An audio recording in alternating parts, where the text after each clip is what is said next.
Hello everyone, यहाँ पे हम एक न्यूमेरिकल सॉल्व करने जा रहे हैं जो कि आपका बेस्ड है डायमेंशनल एनालिसिस, और यहाँ पे हम रायले क्राइटेरिया यूज़ करेंगे इसको ड्राइव करने के लिए। तो आप देख सकते हैं, the variables controlling the motion of floating vessel through water are drag force F, the speed v, length l, density rho, dynamic viscosity mu of water and acceleration due to gravity. ठीक है, आपको f का expression drive करना है। ठीक है, तो जो प्रोसेस हम फॉलो करते थे उसी हिसाब से हम इसको करने जा रहे हैं। तो बेसिकली क्या है, सबसे पहले ये हो गया आपका f। ठीक है, और ये किस किस के फंक्शन के टर्म्स में आपको ड्राइव करना है, ये आपको ड्राइव करना है in terms of function of v, function of l, function of rho, function of mu and function of g। ठीक है, इसके टर्म से ड्राइव करना है। तो आप इसको इस तरह से लिख सकते हैं, f इक्वल्स के v की पावर a, v वेलोसिटी है, लेंथ की पावर b, और रो डेंसिटी की पावर c, म्यू की पावर d और g की power e, g acceleration due to gravity. अब हम क्या करते हैं, इन सब के डायमेंशन लिख देते हैं। ठीक है, तो f इक्वल्स के वेलोसिटी डायमेंशन क्या हुआ है, मीटर पर सेकेंड है, मतलब एल टी माइनस टू। ये सब तो पता होगा, आपने 11th क्लास में पढ़ते हैं, L T minus one, not two minus one. ऐसी लेंथ का डायमेंशन एल। ठीक है, इन पर पावर लिखते जाते हैं साथ में। ये बी हो गया। डेंसिटी क्या होता है, मास पर यूनिट वॉल्यूम, तो मास का एम और वॉल्यूम का एल का क्यू माइनस में। ठीक है, मास पर यूनिट वॉल्यूम। ठीक है, सी ऐसी डेंसिटी म्यू का मैं अभी बताता हूँ म्यू का कैसे निकालेंगे। तो म्यू का भी एज इट इज लिख देते हैं, म्यू की पावर डी और जी का एक्सेलरेशन ड्यू टू ग्रेविटी, तो ये हो जाएगा मीटर पर सेकंड स्क्वायर होता है, तो एल टी माइनस टू। ठीक है, ये हो गया। अब हम म्यू का निकालते हैं। ठीक है, तो म्यू का निकालेंगे तो इसका ऐसा यूनिट क्या होती है, न्यूटन सेकेंड पर मीटर स्क्वायर। ठीक है, न्यूटन क्या है, बेसिकली फोर्स की यूनिट। तो इसको आप क्या लिख सकते हो, फोर्स क्या होता है, मास इंटू एक्सेलरेशन। तो मास का हो गया एम और एक्सेलरेशन का क्या, एल टी माइनस टू। ठीक है, ऐसी टाइम है, सेकंड क्या टाइम है, तो इसका क्या यूनिट हो जाएगा, टी, इसका डायमेंशन। ऐसे ही ये मीटर स्क्वायर है, तो मीटर स्क्वायर का मतलब एल का स्क्वायर। अब यदि आप इसको करेंगे सॉल्व, तो क्या आ जाएगा, ये न्यूटन का लिख दिया आपने, तो टी और ये, तो इधर आ जाएगा आपका ये m आ गया, t माइनस टू, और इधर t है, तो ये 1 है, कुछ नहीं है, तो इसका मतलब तो ये आ गया M L T minus one, और नीचे क्या है, एल स्क्वायर है, तो ये आ गया तुम्हारा एम एल माइनस वन, और ये माइनस का 2 हुआ ना, ऊपर जाएगा तो इसलिए क्या बचेगा, ये 1 पहले से था, तो एल माइनस वन और एम टी माइनस वन। ठीक है, ये डायमेंशन किसका निकला है, ये डायमेंशन निकला है आपका विस्कोसिटी का। अब मैं सबका लिख देता हूँ यहाँ पे। तो फोर्स है, फोर्स का डायमेंशन क्या है, M L T minus two. भाई फोर्स का डायमेंशन कैसे आया ये भी समझ लीजिए, एफ इक्वल्स क्या होता है, एम ए, ये मास है, ये एक्सेलरेशन है, तो मास का क्या होगा एम, एक्सेलरेशन का क्या होगा एल टी माइनस टू। भाई डिस्टेंस अपॉन टाइम का स्क्वायर ही तो होता है ना, या डिस्प्लेसमेंट अपॉन टाइम का स्क्वायर, तो ये आ गया। तो LHS में हम लिख देते हैं M L T minus two. अब RHS की जो वैल्यू उनको लिख देते हैं, तो K यहाँ पे आप देखिए L T minus one to the power A, फिर L to the power B, फिर ML minus three to the power C, फिर म्यू का भी हमने निकाला है, ये क्या है, M L minus one T minus one D, ऐसी ये ई आया है, तो एल टी माइनस टू और ई। तो इसको फर्दर सॉल्व करते हैं, अब कंपेयर करते हैं। इसमें m की वैल्यू क्या है, M L T minus two. अब सबसे पहले हम क्या करते हैं, एल के एक साथ ले लेते हैं, तो ये एल की पावर ए है यहाँ पे एल की पावर बी है, यहाँ पे एल की पावर -3c है, यहाँ पे एल की पावर -d है और यहाँ पे एल की पावर e है। ठीक है, तो एल टू दी पावर क्या आ जाएगा, एल टू दी पावर इधर से a आ गया प्लस b आ गया, इधर -3c आ गया और इधर -d आ गया और इधर प्लस e आ गया। ठीक है, अब l निकला है m के टर्म्स में देखें तो m की पावर क्या आ जाएगा, m यहाँ नहीं है, ये c आ गया।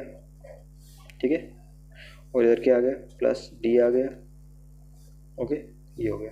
अब t का देखते हैं, तो t की पावर क्या आएगा, या माइनस का ये आ गया इधर से। ठीक है, और यहाँ से फिर ये -d आ गया और यहाँ से सॉल्व किया तो -2e आ गया। ठीक है, अब कंपेयर कर देते हैं, तो m की पावर क्या है, यहाँ पर 1 है, इधर l की पावर क्या है 1 है, t की पावर -2। तो यहाँ से यदि आप सॉल्व करेंगे तो a + b -3c -d + e equals क्या आ जाएगा, l की पावर 1 है, 1 आ जाएगा, है ना। दोनों तरफ बराबर है, इसका मतलब जो बेस है उनकी जो पावर है वो भी क्या होना चाहिए, सेम होनी चाहिए। ऐसे ही आपने m का किया तो यहाँ से क्या आ गया, c + d = 1 आ गया। ऐसे t का किया तो -a -d -2e इक्वल्स क्या आ गया, -2। ठीक है, इसको यहाँ से कंपेयर कर दिया तो यहाँ से आपको क्या मिलेगा, बेसिकली यहाँ से आपको ये मिल जाएगा d इक्वल्स क्या आ जाएगा, क्या मैं बोलूँ, c इक्वल, हम क्या करेंगे, जो a b c है इनको किसके टर्म्स में ले आएंगे, d और e के टर्म्स में, यही मतलब प्रोसेस होता है। तो यहाँ c इक्वल्स क्या आ जाएगा, 1 - d आ गया। ओके, अब जैसे यदि हम इसको सॉल्व करें, यहाँ पे -a है -d है, ओके -a, ठीक है, इसको सॉल्व करते हैं तो यहाँ से आपको क्या मिल सकता है, जो a है, ठीक है, हम a को ले आते हैं किसके टर्म्स में,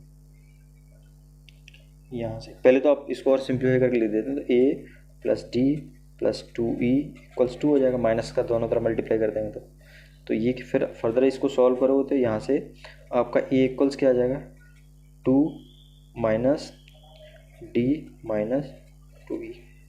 ठीक है, मतलब आपका a भी किसके, d और e के टर्म्स में आ गया, c d के टर्म्स में आ गया। अब इसको भी सॉल्व कर सकते हैं, इस वाले को। तो हम क्या करते हैं, यहाँ पे इसको b के लिए सॉल्व करते हैं, तो a की वैल्यू पुट अप कर देते हैं। ठीक है, a की वैल्यू, यहाँ से जो a की वैल्यू आई है, इस वैल्यू को मैं कहाँ पे पुट अप कर देता हूँ, यहाँ पे पुट अप कर देता हूँ। तो यहाँ पे जब मैं पुट अप करूँगा तो कुछ इस तरह से बनेगा, 2 - d - 2e, ये मैंने एक ही जगह पुट अप कर दिया, प्लस b, तो इसको मैं कहीं दूसरी जगह लिखता हूँ क्योंकि इधर कॉन्फ्लिक्ट होगा, तो एक ही जगह लिख दिया मैंने, 2 - d - 2e अब प्लस b, ठीक है, -3c -d + e = 1। अब मैं c की वैल्यू, c की जगह क्या रख सकता हूँ, 1 - d। ठीक है, तो 2 - d - 2e + b -3, और इसकी जगह क्या रख सकता हूँ, c की जगह 1 - d + e = 1। इसको फर्दर सॉल्व कर लेते हैं, तो 2 - d - 2e + b -3, और ये माइनस माइनस प्लस का 3d हो जाएगा, माइनस का d प्लस का e = 1। इसको और सॉल्व कर लेते हैं, तो देखिए ये 2 है, ये माइनस का 3 है, ठीक है, तो ये क्या बचेगा, -1 बचा, और d माइनस का d और प्लस का 3d माइनस का 2d, और ये माइनस का d मतलब माइनस का 3d बचेगा, सॉरी माइनस का d है और माइनस का d, माइनस का 2d हो जाएगा और प्लस का 3d है, तो कितना बचा, प्लस का d बचेगा, और d नहीं है इसमें, हाँ ठीक है, ये हो गया। अब e की बात करें तो माइनस का 2e है और प्लस का e है, तो क्या बचेगा, प्लस का e, ठीक है। अब क्या बचा इसमें, प्लस का b = 1, ठीक है, ये सॉल्व हो गया। अब b के लिए कैलकुलेट करते हैं, तो b इक्वल्स क्या आ जाएगा, ये 1 इस तरफ जाएगा, तो 1 + 1 माइनस का d माइनस का e, ठीक है। तो बी इक्वल्स आ जाएगा 2 माइनस डी माइनस ई। अब ये वैल्यूज़ हम पुटअप कर देते हैं इनिशियल वाले एक्सप्रेशन। इनिशियल का जो एक्सप्रेशन हमारा आया है वो क्या है, ये है के वी की पावर ए। तो एफ इक्वल्स के वी, ठीक है। वी क्या है, वेलोसिटी। वेलोसिटी की पावर ए का मतलब अभी जो हमने निकाला वही वैल्यू पुटअप करेंगे, 2 माइनस डी माइनस 2ई। तो 2 माइनस डी माइनस 2ई, ठीक है। ऐसे ही हम क्या करते हैं, एल का सॉरी इसका एल का क्या है, बी है। तो बी में क्या है, 2 माइनस डी माइनस सी, फिर क्या है रो सी। तो रो की जगह सी की जगह क्या आया हमारा, 1 माइनस डी, ठीक है। म्यू ऑलरेडी डी है, डी एज इट इज रहने देते हैं। और फिर क्या है आपका जी आपका ई है, ठीक है। तो फर्दर इसको सिंप्लीफाई करें तो क्या आ जाएगा कि ये तो रहेगा ही वी का स्क्वायर और इधर एल का भी स्क्वायर, रो की पावर 1, ठीक है। और ये फिर आपका डी के टर्म से चला जाएगा। तो ये फिर डी और ई का निकाल लेते हैं, तो फंक्शन ऑफ डी निकाल लेते हैं। तो ये डी है ना, तो डी में इसमें बेसिकली ये क्या है, माइनस में तो नीचे आ जाएगा वी, ठीक है। और ये भी माइनस में तो वी एल भी नीचे आ जाएगा, ये भी माइनस में तो रो भी नीचे आ जाएगा, और यू म्यू ऊपर है। तो म्यू आ गया आपका ऊपर, है ना, क्योंकि ये प्लस है इसका पावर में। और म्यू के नीचे क्या आ जाएगा, म्यू के नीचे आ गया आपका वी, और ये माइनस में तो यहाँ पे एल आ गया, ठीक है। ये डी के टर्म्स में आ गया। अब आप ई के टर्म्स में देखो, तो ई के टर्म्स में ये माइनस में ये भी नीचे आएगा स्क्वायर में, ये माइनस में ये भी नीचे आएगा, और ये प्लस में तो ऊपर आएगा। तो ये आ जाएगा जी अपॉन, ये माइनस में लेकिन 2 है पावर, तो वी स्क्वायर आ जाएगा। और यहाँ पे ये क्या आ जाएगा, एल है ना, -1 है यहाँ पे। तो ये एक्सप्रेशन आ गया आपका, और यही आपका फाइनल आंसर है। जस्ट ए मिनट, एक छोटा सा माइनर करेक्शन है। यदि आप यहाँ पे देखो तो प्लस का ई है, ये माइनस का 2 है, ये माइनस का ई आएगा यहाँ पे, ठीक है। माइनस का ई आएगा तो यहाँ पे प्लस का ई आ जाएगा, तो प्लस का ई आ जाएगा इस तरह से, ठीक है। तो प्लस का ई आएगा तो ये जो एल है ये ऊपर आएगा यहाँ पे। और एक छोटी सी और आप देखेंगे इसमें डी के टर्म्स में देखेंगे तो यहाँ पर भी डी है, रो, तो रो यहाँ पे नीचे आ जाएगा। तो आपका this is your required expression for the force, ठीक है। आई होप ये समझ में आया होगा।